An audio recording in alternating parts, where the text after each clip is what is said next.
अपनी नोट्स में नई हेडिंग बनाइए, पर्यावरण के घटक। क्या बनाइए? पर्यावरण के घटक। पर्यावरण के घटक, जल्दी करिए। ठीक है, और घटक ऐसे नीचे लिख करके 3 ऐसे बनाइए। 3 घटक होते हैं। एक को हम कहते हैं निर्जीव, एक को हम क्या कहते हैं? निर्जीव। इसी को हम क्या कहते हैं? भौतिक। इसी को हम क्या कहते हैं? भौतिक। और इसी को हम कहते हैं अजैविक। क्या बोलते हैं?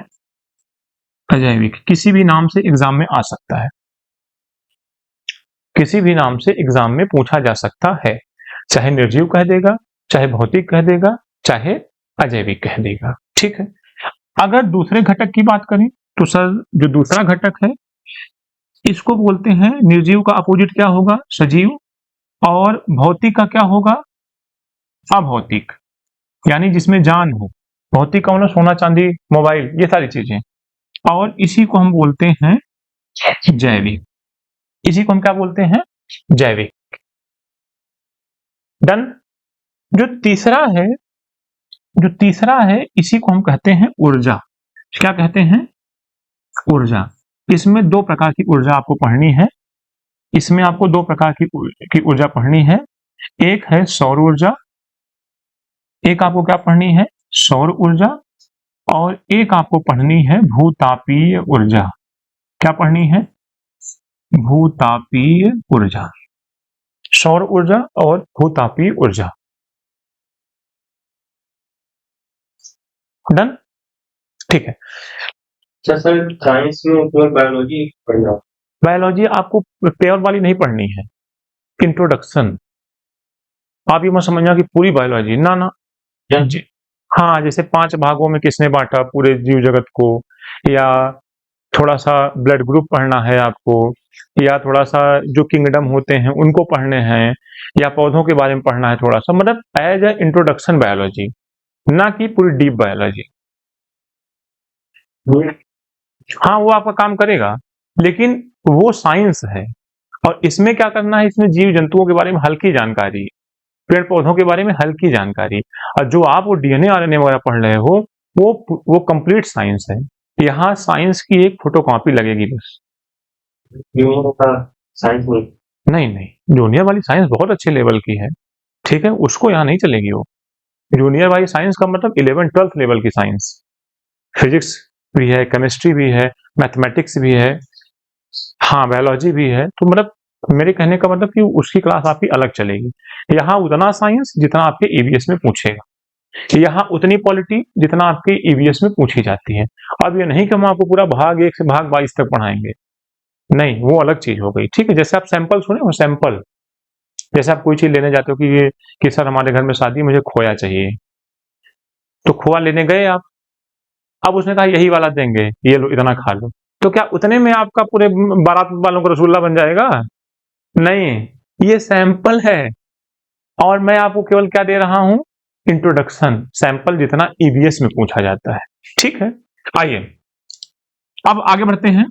हेडिंग बनाइए, जो पहला घटक है भौतिक घटक।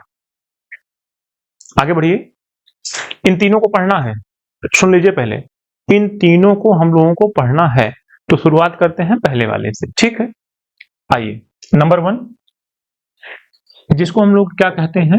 भौतिक घटक। भौतिक घटक।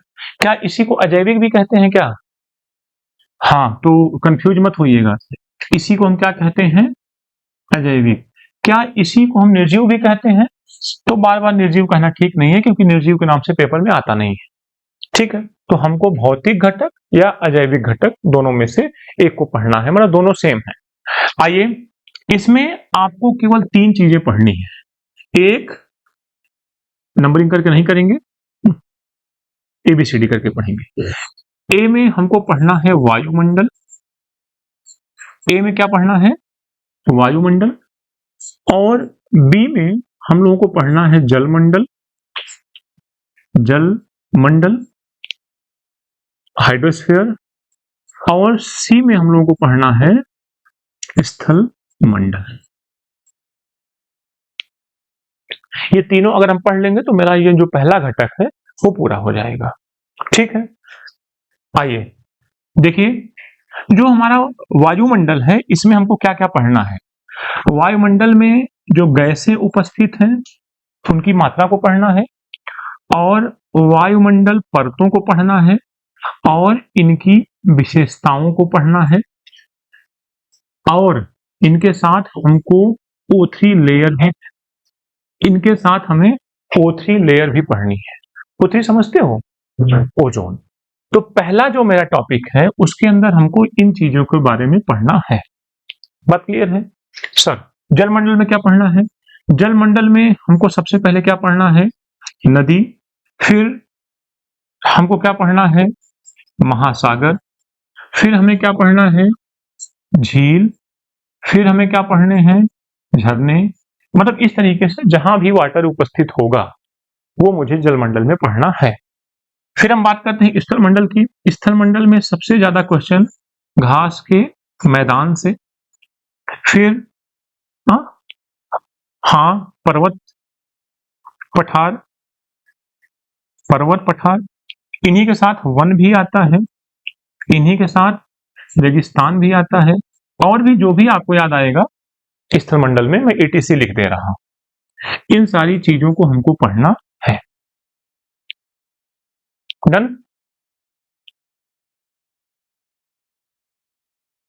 कोई दिक्कत? चलिए अब हेडिंग बनाइए वायुमंडल। सबसे पहली हेडिंग बनाइए वायुमंडल। देखिए, हमारे चारों ओर उपस्थित गैसों के समूह को वायुमंडल कहते हैं। हमारे चारों ओर उपस्थित, हमारे चारों ओर उपस्थित, चारों ओर उपस्थित गैसों का समूह, गैसों का समूह क्या कहलाता है? वायुमंडल। हमारे चारों ओर उपस्थित गैसों का समूह वायुमंडल कहलाता है। मंडल का मतलब समूह, वायु का मतलब जो है गैसें। लिखिए, इसमें कुछ प्रमुख गैसें पाई जाती हैं। इसमें कुछ निम्नलिखित प्रमुख गैसें पाई जाती हैं।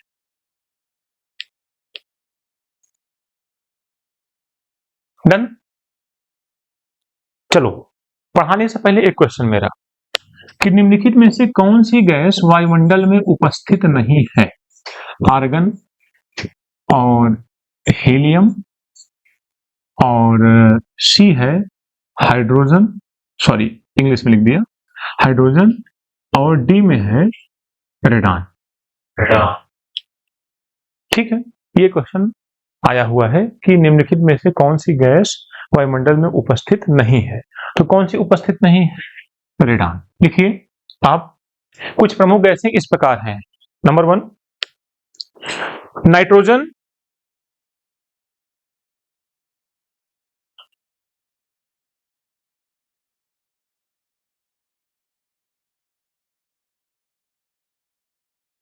चले 78.08%,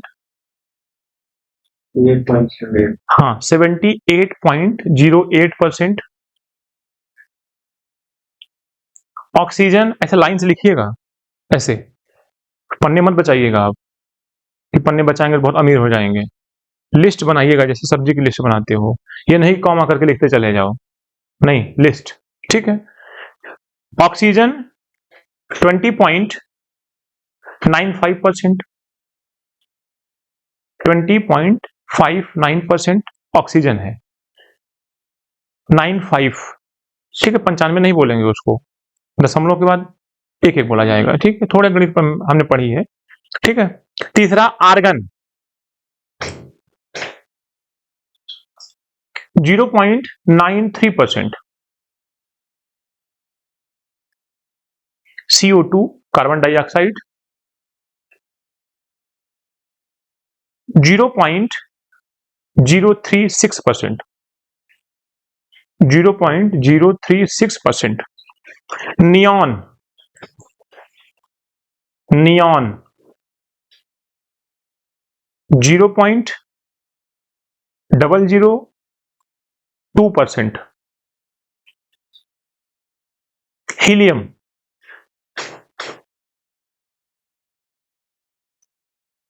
0.00005%।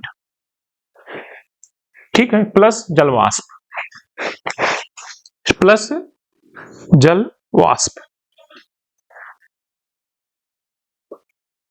क्लियर? तो बताइए सबसे ज्यादा कौन सी गैस है उपस्थित है?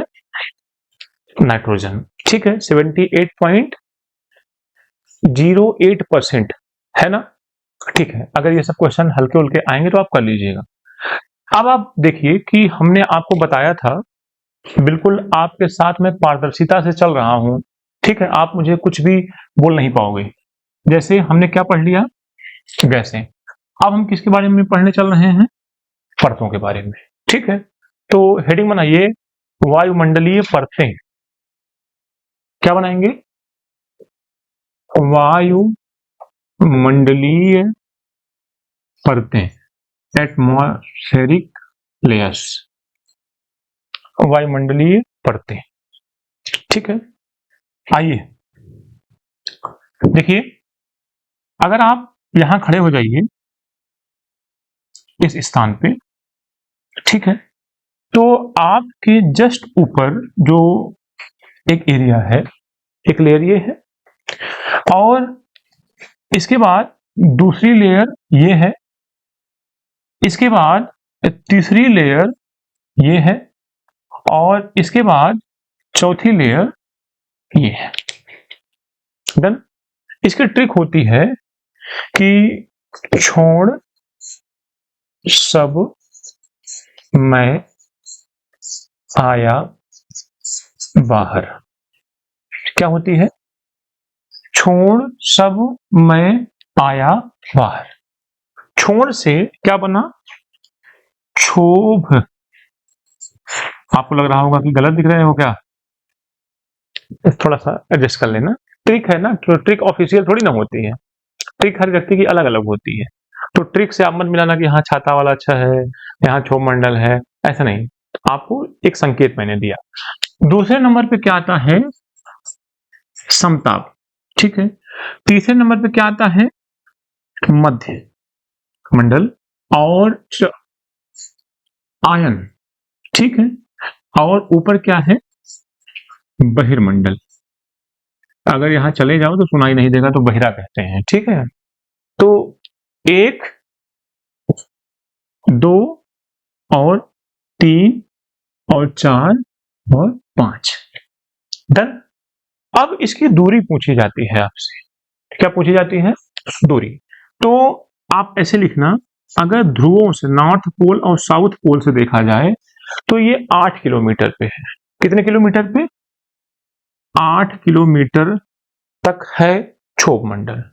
लेकिन विषुवत रेखा से, जो कल मैंने पढ़ाया था, ठीक है, 0 डिग्री से अगर विषुवत रेखा से देखा जाए, विषुवत से, तो ये है 15 किमी कि 20 किमी।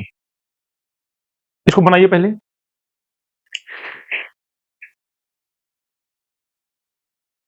जल्दी करिए। 18 किमी। हाँ, 18 है बढ़िया। कितना है? 18 किलोमीटर विषुवत रेखा से। ठीक है, सभी मौसमी दशाएं यही होती हैं। सभी मौसमी दशाएं मतलब आंधी, तूफान, वर्षा, सब इसी मंडल से होते हैं। आंधी, तूफान, वर्षा सब इसी मंडल में होते हैं।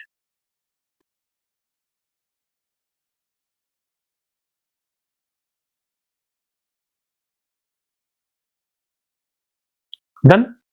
एक पॉइंट और लिखना है कि ऊंचाई के साथ तापमान घटता है। अगर ऐसे आप यहां खड़े हों और यहां से ऊपर की तरफ जाइए तो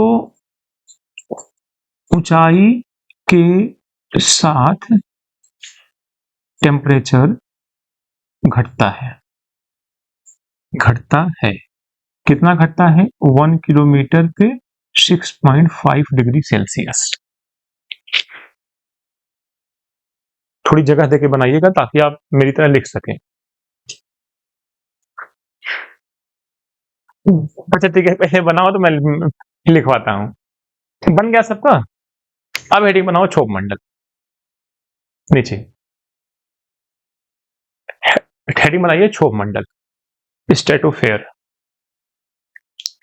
उसमें लिखिए ध्रुवों से 8 किलोमीटर, नंबर 1। ध्रुवों से 8 किलोमीटर तथा विषुवत रेखा से 18 किलोमीटर। डन। एक बात हो गई। नंबर 2, सभी मौसमी दशाएं यहीं घटित होती हैं, इसी परत में घटित होती है। दशाएं यहीं पर घटित होती हैं, जैसे कोहरा, आंधी, तूफान, वर्षा यहीं घटित होती हैं। डन। तीसरा, ऊंचाई के साथ टेम्परेचर घटता है। ऊंचाई के साथ मतलब जैसे जैसे ऊपर जाएंगे आप, टेम्परेचर घटता है। और कितना घटता है? पर kilometre 6.5 degree Celsius, 6.5 degree, 6.5 degree Celsius. ये लिखा हूं। 1000 metre is equal to 6.5 degree Celsius. 1000 metre लिखो चाहे 1000 किलोमीटर, मतलब 1 किलोमीटर लिखो। आइए चले। समताप मंडल जो है उसकी ऊंचाई है 50 किमी। कहां से? जमीन से। और यहां से देखोगे तो 18 से 50। अगर ये एक जमीन है, देखो इस जमीन को मैं और दूर तक ले जाता हूं, ये पूरी जमीन है जहां आप खड़े हुए हो। इससे 50 किलोमीटर ऊपर तक आपको क्या मिलेगा? समताप। हेडिंग बनाइए समताप। हेडिंग बनाइए समताप मंडल। ऊंचाई लिखिए 50 किमी।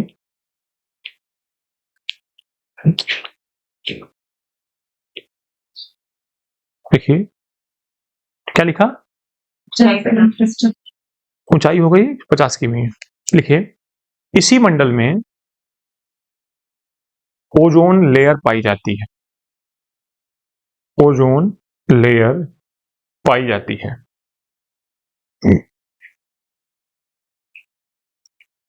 ओजोन लेयर पाई जाती है। तीसरा पॉइंट, तो वायुयान इसी परत में चलते हैं।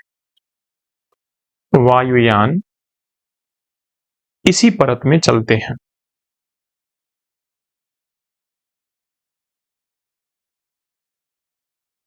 डन। सबसे अच्छा पॉइंट, ऊंचाई पे जाने पर, ऊंचाई पे या ऊंचाई पर जाने पर तापमान बढ़ता है। तापमान बढ़ता है। हाँ ठीक है, जब मैं पढ़ रहा था तो मैं भी ऐसे ही कहा था अपनी किताब से, तापमान बढ़ता है, लेकिन फिर मैंने सर्च किया तो तापमान बढ़ता है। ठीक है, आइए देखिए इधर, सब लोग बोर्ड पे देखिए क्योंकि लिखना आसान है। हाँ हाँ बिल्कुल अलग अलग होगा, लेकिन आपको कहां से देखना है? जमीन से। ध्रुवों से जाओगे तो 50 में 8 माइनस कर दो। अब विषुवत में जाओगे तो 50 में 18 माइनस कर दो। समझ गए हमारी बात? ठीक है, तो 50 मतलब हम जमीन से बताएं। ठीक है, कि जहां आप खड़े हो वहां से आप 18 किलोमीटर तक तो ये पाओगे। 18 के बाद क्या मिलने लगेगी आपको? समताप मंडल। नीचे से 18 तक तो क्षोभ मंडल। 18 से जैसे 19 शुरू होगा, अब तुम समझ जाना कि मैं कहाँ गया हूँ, समताप मंडल। और कहाँ तक? 50 किलोमीटर तक। ठीक है, ओके। एक बात आप ये समझो कि इसी परत में आपने पढ़ा कि एक ओजोन लेयर पाई जाती है। क्या पाई जाती है? शायद आप जानते हो इस बात को जो मैं बताने जा रहा हूं कि ओजोन लेयर दो प्रकार की होती है, गुड ओजोन और बैड ओजोन। तो जो गुड ओजोन है वो ऊपर है और जो बैड ओजोन है वो नीचे है। क्या ये बात क्लियर है? सर, गुड ओजोन का कार्य क्या है? गुड ओजोन, सूर्य के बारे में जब हम आपको पढ़ाएंगे अभी सौर ऊर्जा, तो सूर्य से कुछ किरणें ऐसी होती हैं जो जिनकी तरंग दैर्घ्य वेवलेंथ बहुत ज्यादा होती है, तो वो हानिकारक नहीं होती हम लोगों के लिए। जिनकी तरंग दैर्घ्य 400 एंगस्ट्रॉम से कम होती है। कितने एंगस्ट्रॉम? सूर्य की किरणों को किसमें आप अपने कपड़े को किसमें मापते हो? मीटर में। सूर्य की किरणों को मीटर में मापोगे, बर्बाद हो जाओगे, पूरा जीवन खत्म हो जाएगा मीटर में मापते मापते। इसलिए उसको हम किसमें मापते हैं? एंगस्ट्रॉम। किसमें मापते हैं? एंगस्ट्रॉम। उसकी जो यूनिट होती है वो ऐसे होती है। तो जिन किरणों की वेवलेंथ, मतलब वेवलेंथ जिनकी 400 से कम होती है, 400 एंगस्ट्रॉम से कम होती है, यानी छोटी होती है। आप सीधी सीधी बात समझो, ऐसी किरणें जिनकी लंबाई छोटी होती है, सूर्य से जो आती हैं, वो पृथ्वी तक पहुंचती हैं। उन किरणों को क्या कहा जाता है? UV. U for ultra, V for violet. ठीक है, ये 3 प्रकार की होती है। कितने प्रकार की? ए, बी और सी। सबसे ज्यादा खतरनाक कौन सी है? सबसे ज्यादा खतरनाक पृथ्वी पर जीवों के लिए कौन सी है? यूवीसी।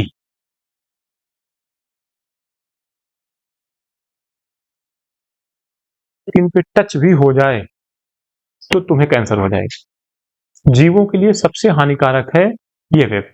ठीक है, ये जो हमारा ओजोन है, ये जो O3 लेयर है, इसको पृथ्वी का छाता कहा जाता है। क्या कहा जाता है?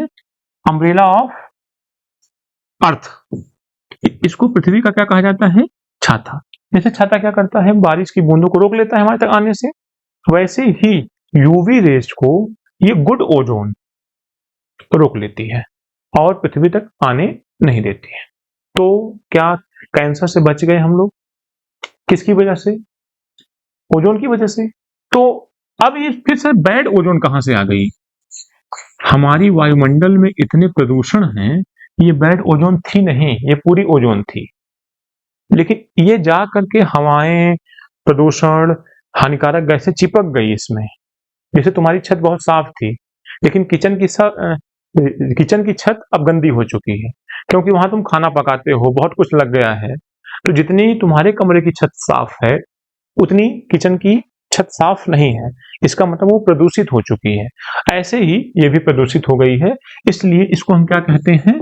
Bad ozone, bad O3। एक बात क्लियर हुई? सर, ओजोन की मोटाई कितनी है? ओजोन की मोटाई है 15 किलोमीटर से 30 किलोमीटर तक। कितनी मोटी है? लगभग 15 किलोमीटर। अरे 30 में से 15 घटा दो तो 15 किलोमीटर आया ना। तो ओजोन की जो मोटाई है वो 15 किलोमीटर की है। लेकिन अगर तुमसे ऐसे पूछे कहां से कहां तक है, तो 15 से 30, 15 से 30।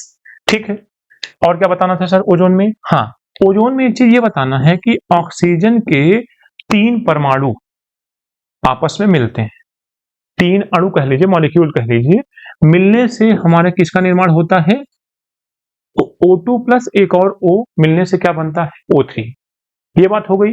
ठीक है सर, जो बार बार हम लोग पढ़ते हैं ओजोन क्षरण, तो क्या मुझे आप बता सकते हो कि ओजोन क्षरण का मतलब क्या होता है? बताइए। इसी मोटाई में कमी, ओजोन छिद्र या ओजोन क्षरण, आप जो भी कह लीजिए, इसी मोटाई में इसके कहीं कमी आ जाती है। ये 15 किलोमीटर की जगह कहीं 14 हो गई, कहीं 13 हो गई, या कहीं 10 हो गई, इसका मतलब ये गैस ही तो है ना। अगर ये कम होती गई तो उस कमी का कोई ना कोई कारण होगा। सर अगर हम दुबले हुए तो इसका मतलब हमने खाना छोड़ा होगा या कोई चीज मुझे नुकसान कर रही होगी, इसलिए तो हम दुबले हुए, नहीं तो हम अच्छे खासे 15 किलोमीटर के मोटे आदमी थे। सर इसमें सबसे बड़ी भूमिका, ओजोन क्षरण में सबसे बड़ी भूमिका CFC की है। इसको क्या बोलते हैं? क्लोरोफ्लोरोकार्बन्स। क्लोरोफ्लोरोकार्बन्स गैस जो है ये सबसे ज्यादा कहां से निकलती है और कहां से निकलती है? मतलब जितने भी ठंडे यंत्र हैं वहां से ये क्लोरोफ्लोरोकार्बन्स निकलेगी, और जितना ये निकलेगी, ये गैसों की प्रवृत्ति क्या होती है? नीचे की तरफ कि ऊपर की तरफ? ऊपर की तरफ। और ये कहां पहुंचेगी? क्षोभ मंडल को छोड़ के समताप में। और ये किसको नुकसान पहुंचाएगी? आप कल्पना करिए कि आप बरसात में निकलिए और छाता ना हो आपके पास, भीगना तय है। आप कल्पना करिए कि अगर आपके पास ये लेयर खत्म हो गई जिस दिन, उस दिन आपके साथ क्या हो। इसलिए पर्यावरण का अध्ययन जरूरी है। अभी मैं ओजोन को अलग से पढ़ा रहा हूं आपको, पहले परतों को पढ़ लीजिए, फिर एक हेडिंग में बनवाता हूं ओजोन, फिर मैं आपको बताऊंगा मॉन्ट्रियल प्रोटोकॉल क्यों हुआ, 16 सितंबर को ओजोन दिवस क्यों मनाया जाता है, आज ही मैं आपको सब बताऊंगा। ठीक है, आइए, क्या इतनी बात आपको समझ में आई कि नहीं? समताप मंडल की विशेषता क्या है? इसमें ओजोन लेयर पाई जाती है और ऊंचाई के साथ बढ़ने पर तापमान बढ़ता है, और वायुयान जो भी जहाजें होती हैं सब इसी में चलती हैं। बात क्लियर है समताप मंडल तक? अब हेडिंग बनाइए आप मध्यमंडल। क्या लिखवाया तो सारी चीजें ओजोन के बारे में? अच्छा वो वाला, हाँ, वो मैं अभी अलग से पढ़ा रहा हूँ, बस इतना लिख लीजिए कि इसी में ओजोन लेयर पाई जाती है, वो तो लिख लिए हो। ठीक है, आपकी नोट्स बहुत अच्छी बनेगी, परेशान मत होइए। अब लिखिए मध्यमंडल 80 किलोमीटर तक, यहां लिख लीजिए 80 किमी, 80 किलोमीटर।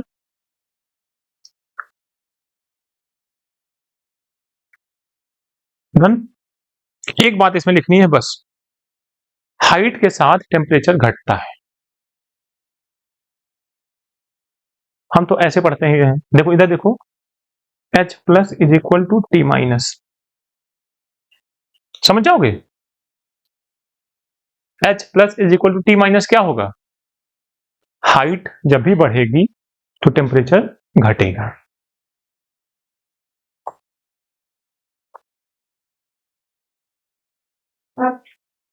समताप में ऐसा नहीं होता। देखो जब आप पहले वाले में थे तो यही हो रहा था, H प्लस T माइनस, लेकिन जब आप समताप में आए तो यहां क्या हुआ? H plus is equal to T plus, लेकिन यहां क्या हुआ? फिर से H plus is equal to T minus. बात क्लियर है? अब आइए आप आयन मंडल में, हेडिंग बनाइए आयन मंडल। बस एक पॉइंट, हाँ, अगर एक पॉइंट और लिखना चाहो तो लिख लो, उल्का पिंड इसी में आके जलते हैं, उल्का पिंड यहीं आकर जलने लगते हैं, यहां और समताप दोनों में। ठीक है, यहीं आकर जलने लगते हैं, ब्रैकेट में प्लस समताप। ठीक है, तो जो उल्का पिंड होते हैं वो समताप मंडल या आयन मंडल में आकर के घर्षण की फ्रैक्शन की वजह से जल जाते हैं। आगे बढ़िए, आयन मंडल, इसकी ऊंचाई है 640 किलोमीटर, 80 से 640 किलोमीटर। हाँ, देखिए रेडियो तरंगे यहां होती हैं, यहां रेडियो तरंगे होती हैं।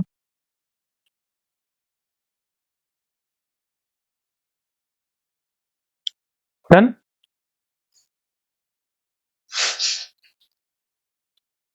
यहां होता है H plus is equal to T plus, H plus is equal to T plus. देखो घटा है ना इसमें तीसरे वाले में, तो चौथे वाले में बढ़ेगा फिर से, पहले में घटता है, दूसरे में बढ़ता है, तीसरे में घटता है, चौथे में बढ़ता है, ऐसे एक एक करके आप कर लेना। ठीक है, पहले वाले में क्या होता है? हाँ, ठीक है, H plus is equal to T minus, एक हो गया। फिर दूसरे वाले में क्या हुआ, H प्लस T प्लस, तीसरे वाले में क्या हुआ, H प्लस T माइनस, और ऊपर वाले में क्या हुआ, H plus T plus. Done. लिखिए सबसे बाहर वाले का लिखिए, पांचवा बहिर्मंडल,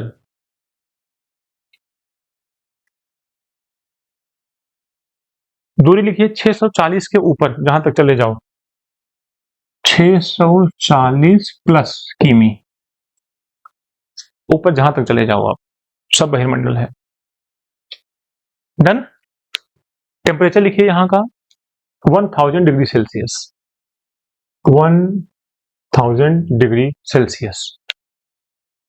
टेम्परेचर कितना है, 1000 डिग्री सेल्सियस। चलें, सभी उपग्रह यहीं स्थापित किए जाते हैं, सभी सैटेलाइट्स जो हैं उपग्रह यहीं स्थापित किए जाते हैं 640 के ऊपर, 640 के ऊपर।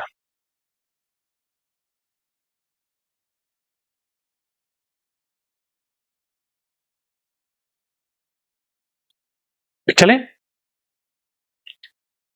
देखिए सब लोग देखिए, हमने आपसे क्या कहा था, परतें और विशेषताएं, ये दोनों चीजें हो गई। क्या बचा, एक ओजोन। और जैसे ही हम पढ़ लेंगे हमारा जो निर्जीव घटक है उनमें क्या कंप्लीट हो जाएगा, वायुमंडल। उसके बाद हम किसकी बात करेंगे, फिर किसकी बात करेंगे, स्थलमंडल की। और जैसे ही ये तीनों पढ़ लेंगे हमारा क्या कंप्लीट हो जाएगा, भौतिक। फिर उसके बाद किस में आएंगे, सजीव या अभौतिक में। बात क्लियर है। चलिए अब आप हेडिंग बनाइए, अब आप हेडिंग बनाइए O3 ओजोन लेयर, हेडिंग बनाइए O3 ओजोन लेयर। लिखिए ओजोन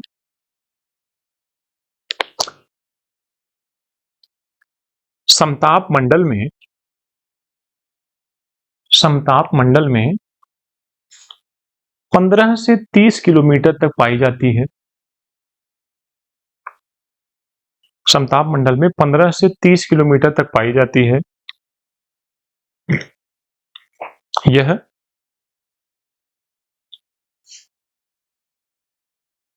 ऑक्सीजन के 3 अणुओं से मिलकर बनती है, मॉलिक्यूल ऑक्सीजन के 3 अणुओं से मिलकर बनती है। और ब्रैकेट में ये लिख लीजिए भैया, सब लोग इसको लिख लीजिए ब्रैकेट बनाकर, जैसे मैंने लिखा है बॉक्स में, O2 plus O is equal to O3, O2 plus O is equal to O3।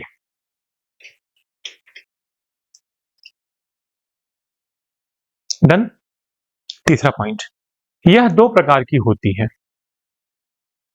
यह दो प्रकार की होती है।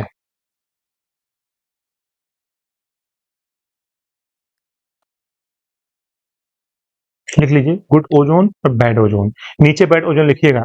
देखिए नोट्स बनाने का तरीका देखिए, ऐसे यहां पे गुड, यहां पे बैड, बैड ऊपर ना लिख दीजिएगा।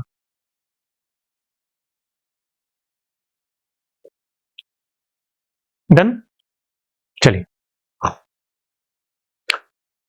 लिखिए नीचे, मनुष्य की गतिविधियों ने, मनुष्य की गतिविधियों ने ओजोन को नुकसान पहुंचाया,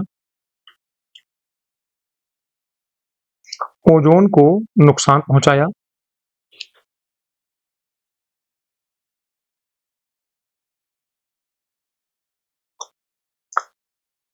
जिसका अर्थ,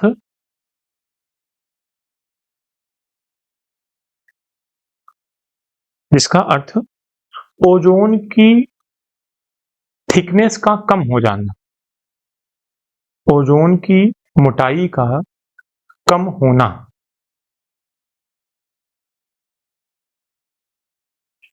ओजोन की मोटाई का कम होना। नीचे की लाइन से, जिस स्थान पर ओजोन की परत पतली हो जाती है, ओजोन लेयर पतली हो जाती है, उसे ओजोन क्षरण या ओजोन छिद्र कहा जाता है। ओजोन क्षरण या ओजोन छिद्र कहा जाता है।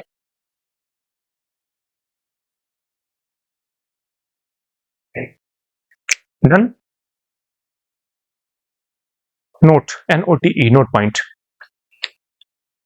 अंटार्कटिका के ऊपर, अंटार्कटिका के ऊपर यह क्षरण सर्वाधिक है।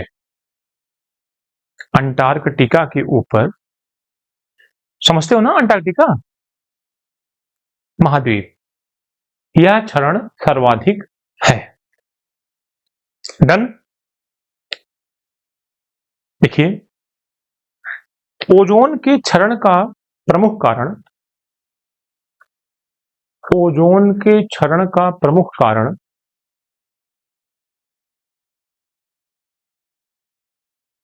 कारण सुनो, क्या बोलते हैं उसको, प्रतिशीतक, कुछ ऐसे बोलते हैं ना, शीतलक या प्रतिशीतक। मैं ऐसे बोल दे रहा हूं। नहीं नहीं, ये फ्रीज कूलर एसी को गलत मत लिखो, मैं हिंदी में बोल दे रहा हूं, आप लोग देख लेना। ब्रैकेट बना के छोड़ दो, आप लिख लेना, छोटा सा ब्रैकेट बना के छोड़ दो, आगे लिखो। O3 के क्षरण का प्रमुख कारण ठंडे उपकरणों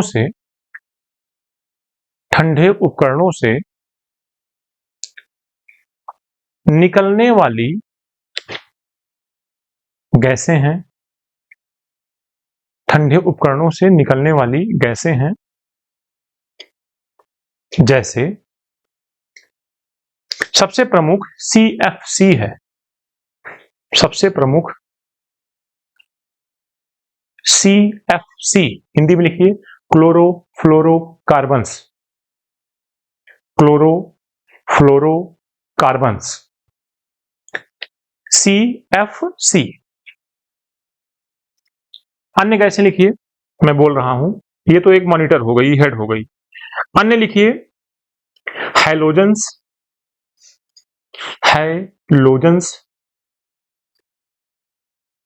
nitrous oxide NO, nitrous oxide NO, बस, ठीक है, कॉमा। फिर लिखिए इथेन, ईथेन, कॉमा, हैलोन, हाँ, कॉमा CO2, बस। आदि लिख लीजिए, अगर कोई छुट्टी होगी तो आ जाएगा उसी में, ठीक है। देखिए, ओजोन परत को पृथ्वी का छाता कहा जाता है। पृथ्वी का छाता कहा जाता है क्योंकि ये परत सूर्य से आने वाली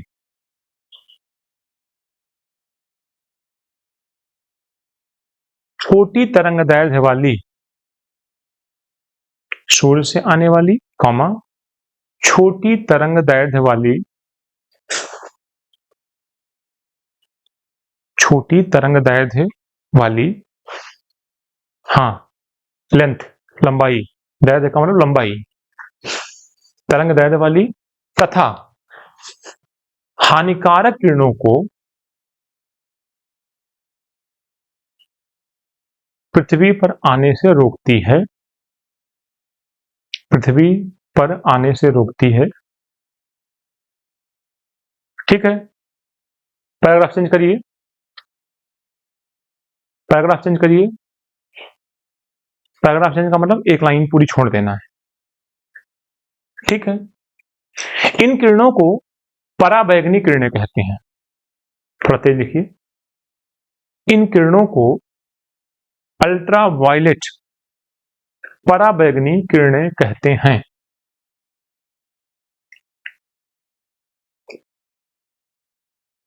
जो मुख्य रूप से 3 प्रकार की होती है। कितने प्रकार की? UVA, UVB, UVC। Small A रहेगा, UVA, UVB, UVB। B capital कर लो, स्मॉल कर लो, जनरली स्मॉल ही लिखा जाता है, या कैपिटल कर लो, कोई दिक्कत नहीं, कोई ऐसा नियम नहीं है। UVC। UVC के सामने लिख लीजिए जीवों के लिए सबसे खतरनाक, bracket most harmful for living. जीवों के लिए सबसे खतरनाक।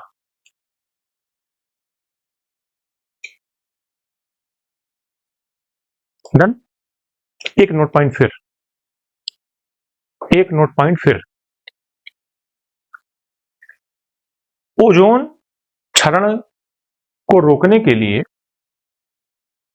ओजोन के क्षरण को रोकने के लिए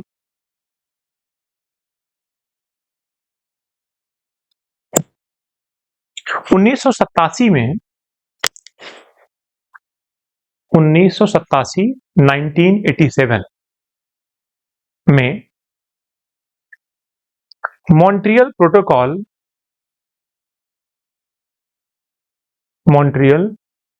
प्रोटोकॉल संपन्न किया गया।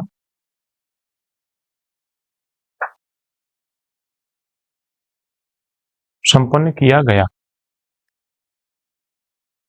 एक सुधार करिएगा, जो आपने ये लिखा है कि ओजोन के क्षरण के लिए रोकने के लिए, ओजोन के क्षरण को रोकने के लिए 1987 में ना, तो वहीं लिख लीजिए 16 सितंबर 1987।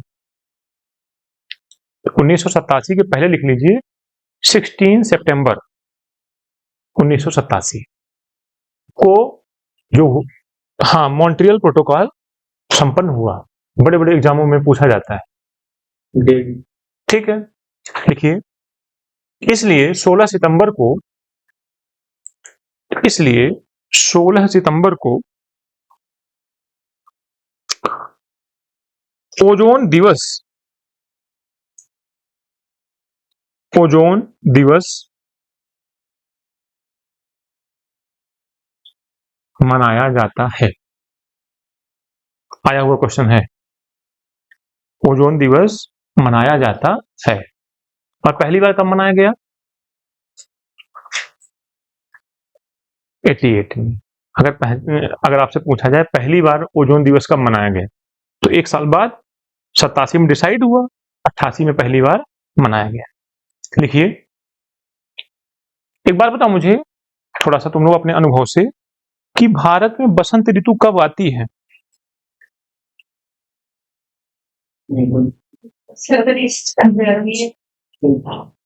मतलब बरसात के मौसम में।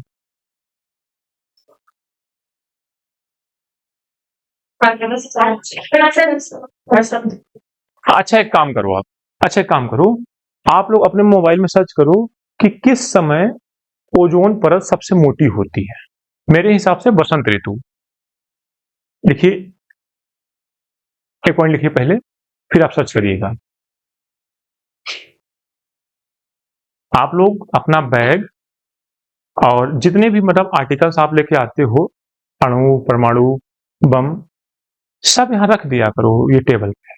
तो किसी दिन नुकसान हो जाएगा, किसी की स्क्रीन चली जाएगी मोबाइल की, तो 2-4 हजार खर्च करोगे। तो इससे अच्छा केवल मोबाइल लेके बैठो कलेजे के टुकड़े को, बाकी सब अपना आप यहाँ रख दिया करो, ठीक है। कोई ले नहीं जाएगा आपका। अब आप एक छोटी सी चेयर पे खुद बैठे हो, बैग भी रखे हो, कॉपी किताब भी, पेन भी, मोबाइल भी, तो गिरेगा तो जरूर ना कुछ, ठीक है। लिखिए, ओजोन परत की सर्वाधिक मोटाई, ओजोन परत की मोटाई मैक्सिमम कब होती है? बसंत ऋतु में। लेकिन मैं चाहूंगा कि एक बार आप इसको रीचेक करें। मैं चाहूंगा कि आप इसको एक बार रीचेक करें। जल्दी करिए।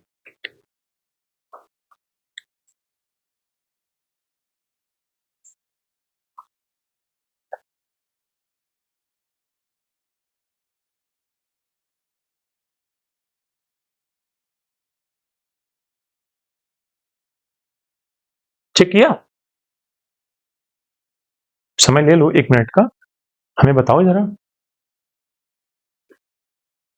ठीक है, इसका मतलब जो हम लोगों ने लिखा है वो सही है। तो अगर मान लीजिए बसंत ऋतु ना दे, मार्च और अप्रैल लिख दे, तो आप ब्रैकेट में लिख लीजिए मार्च और अप्रैल, ब्रैकेट में। ठीक है,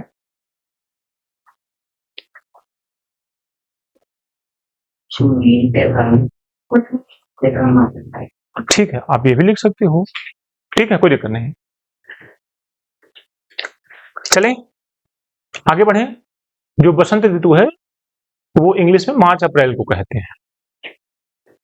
कभी कभी बहुत हिंदी नहीं समझ में आती है ना, तो मार्च अप्रैल ज्यादा समझ में आ रहा है हम लोगों को। ठीक है, बसंत ऋतु इन द कंपेरिजन ऑफ बसंत ऋतु। ठीक है, चलिए एक नोट पॉइंट लिखिए और आज की क्लास फिनिश करते हैं। एक नोट पॉइंट लिखिए और आज की क्लास फिनिश करते हैं। बोले लिखिए, स्टॉकहोम सम्मेलन। स्टॉकहोम सम्मेलन 1972 में संपन्न हुआ।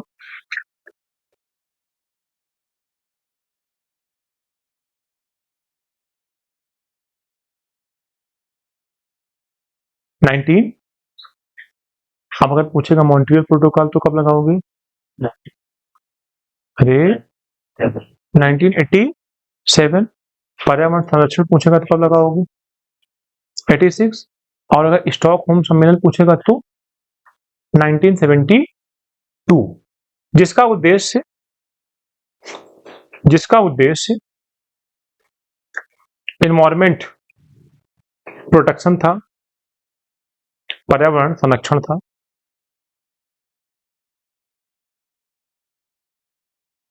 यहीं से 5 जून को पर्यावरण दिवस मनाया जाने लगा, क्योंकि ये 5 जून को हुआ था। यहीं से 5 जून को विश्व पर्यावरण दिवस मनाया जाने लगा।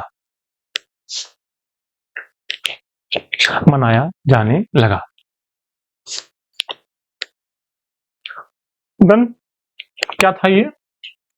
स्टॉक होम सम बहुत पूछा जाता है और सबसे ज्यादा जान है मॉन्ट्रियल प्रोटोकॉल। ये कब हुआ भैया?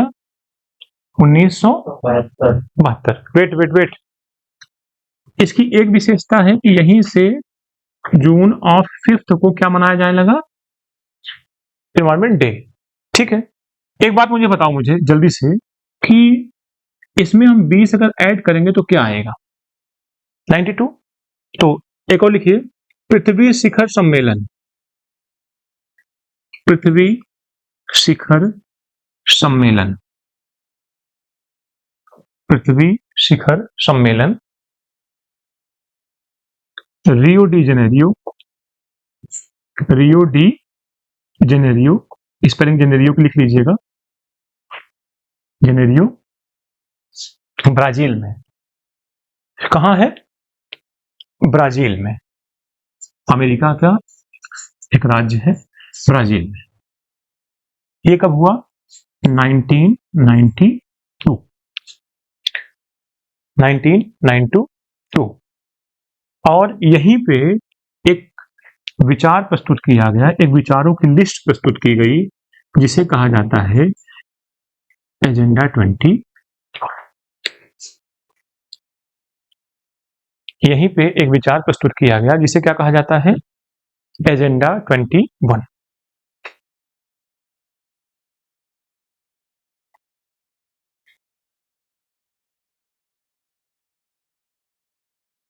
डन।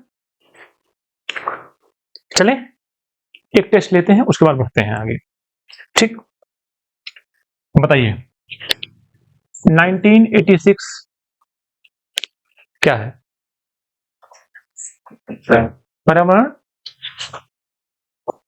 1987। अच्छा 1972 और 1992 अच्छा याद रहेगा आपको? मतलब ए बी सी और डी, 4 सालों का नाम आज मैंने लिखवाया है और कल ये आप याद करके बैठिएगा क्लास में। ये चारों मैं नहीं बोलूंगा, आप खड़े होकर बोलोगे। जिसको मैं कह दूंगा बताओ, चारों आप स्वयं बताओगे। ठीक है, और क्रम से 1972, 986, वेरी गुड, 87 और डन। चलिए शुरू से एक बार रिवीजन मारते हैं, फिर क्लास को बंद करते हैं। ठीक है, आइए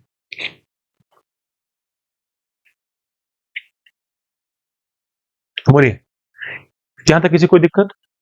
फोटो खींचना है? ठीक, हटा दें इसको। Okay, next. अभी हम लोग इस पे काम कर रहे हैं ना? ठीक, अभी इसका मतलब ये दोनों छोटे हुए हैं। अगर ये तीनों पढ़ लेंगे तब हम पर्यावरण पढ़ लेंगे, घटक। डन। यहां से कोई आपको प्रश्न? ये सबसे इंपॉर्टेंट है, भूतापीय ऊर्जा, बात करेंगे इस पे। एक एक हम क्रम से चलते हैं। यहाँ किसी कोई दिक्कत? हमने किसकी बात की? गैसेस की, परतों की, विशेषताओं की और ओजोन लेयर की। ठीक है, फिर देख लीजिए। ठीक है, इसका कॉन्सेप्ट क्या चलता है? H plus is equal to T minus, H plus is equal to T plus, H plus is equal to T minus, H plus is equal to फिर 1000 डिग्री सेल्सियस। कोई बात नहीं, ठीक है, समझ में आया ये आपको? एक एक वर्ड्स जो भी हैं वो क्वेश्चन हैं, आप बैठोगे एग्जाम में उस दिन आप समझोगे। ठीक है, नेक्स्ट एजेंडा 21 निम्नलिखित में से किस वर्ष पारित हुआ? सोच के बताओ। A B C D 1992। ठीक है, ओके, यहां तक रखते हैं। किसी को कोई दिक्कत? समझ में आ रहा है सबको? फीडबैक हमें भी दे दिया करो है, बाद में तुम चाहे जो दो, लेकिन अभी मुझे बता सकते हो कि जो मैं पढ़ा रहा हूं आपको समझ में आ रहा है? ठीक है, आप लोग इसको बाद में भी तो देख सकते हो ना ऐप पे जाकर के, ये चीजें हैं। ठीक है,